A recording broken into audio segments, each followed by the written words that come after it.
And welcome back to Backstage. I'm your host, Mr. Magic, with my guest today, Mr. Nadanja Bailey, one of the top comedians here in the island of Bermuda. Now, just before break, we had mentioned, like I said, I had heard, and you hear things from different people here and there, that you are supposed to be, at some point this year, performing overseas. Is this a true statement? Well, yeah, I always perform overseas.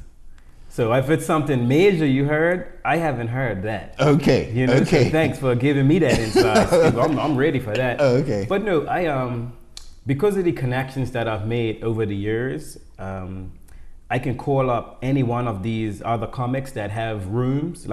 So comedians have rooms that they host on a certain night through the week. Okay. If my schedule's free and I just want to work out in the States or whatever, I'll call one of these guys and be like, hey man, next week Thursday I want to come up. Can I get a feature spot? And they'd be like, yeah, come through. So it's nice because, you know, I have that friendship, and then they like what I bring to the table because, you know, they say I speak with an accent. I don't think I speak with an accent. Well, we wouldn't. But we hear you every day. We hear ourselves, so but we don't think so. Even when I go out there, they're the ones that have the accent, not me. I agree. You know, this is how I talk. Yeah. But so major stuff, not really. Okay. You know, I wouldn't say that it's not coming, but I'm treading lightly. You know, I have 2 kids, 12 and 4, and I really want to just be there and support my kids and raise them. But at the same time, I still want to go away for 1 year, and just live away and really give it a good shot at auditioning and just performing as much as possible and see where I can go, because I feel like I could have gone a lot further than what I have going today. But you just hadn't put in the full amount of time necessary to do. Well, because I was always commuting. I would never get anywhere if I stay in Bermuda. That's why some people move overseas to pursue their career or their dream. Yeah. So I just want to give myself a year. You know, I'm 38. I go 40 on my birthday. Yeah, you would. And yeah, you would. So just skip right over 39 and just go straight to 40. Well, I go 39 this year, so next year is a big year for me. Okay. And so, man, that's where I'm at. Like, you know, I mean, you don't feel like you're past tense. You know, I mean, you're still relevant to the comedic world. You know, with what you do. Yeah, for sure. Yes. I'll leave it at that. Yes. Okay. Yes. Right. I like to definitely stay fresh. Okay. So if you were to decide, or obviously you are deciding this, that you would like to do this, where would you reside? What part of the United States, I'm assuming it will be the United States you will go to, do you feel has the strongest roots of comedy that you think you could be successful in?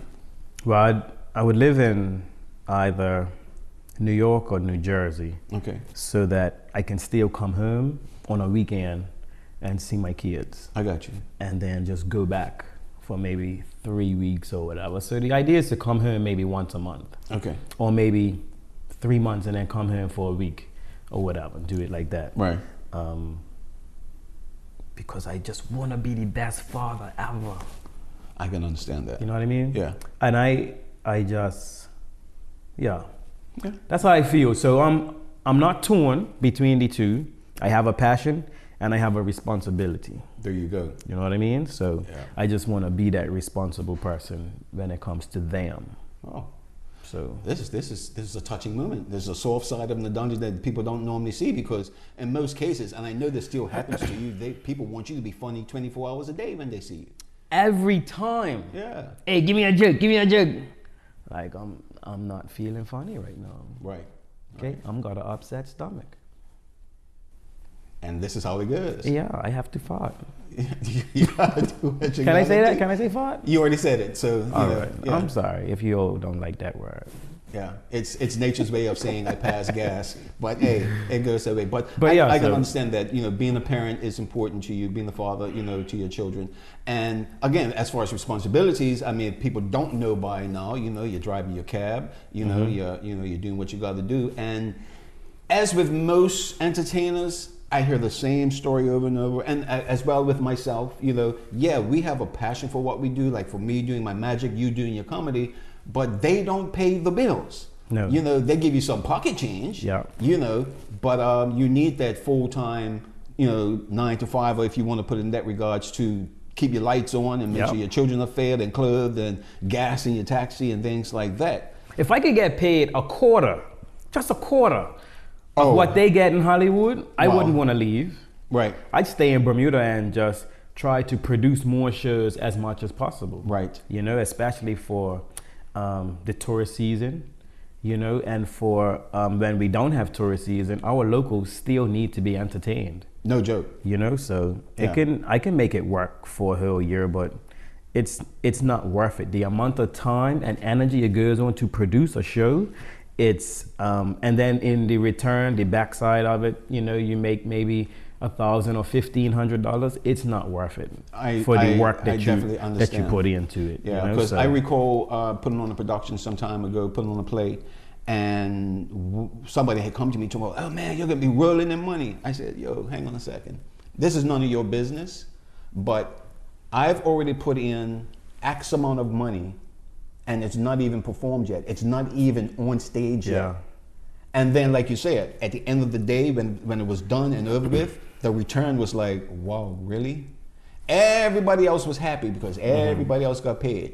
Yeah. And I had to look back and say, well, you know what? I didn't get the return that I thought, but I was happy that it was done.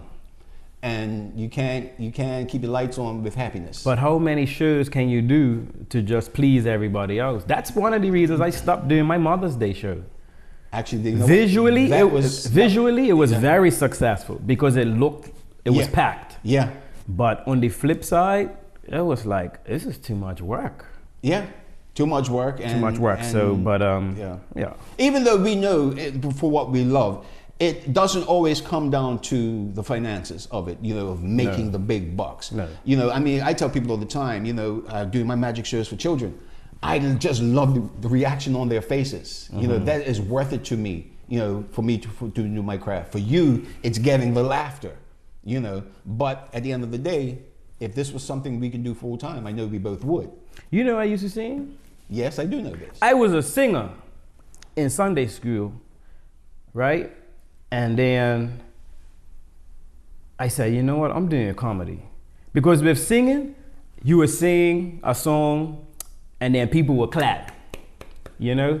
And then if it's a song that they know, Right. and you started off really, really well, they clap. And then you sing, sing, sing. And then at the end of the song, they clap again. And then they used to bother me. Because I didn't know if they clapped because I was good or if they clapped because they wanted me off stage. Because I'm clapped, a lot of people will say, yes, oh, get off, get off, get off.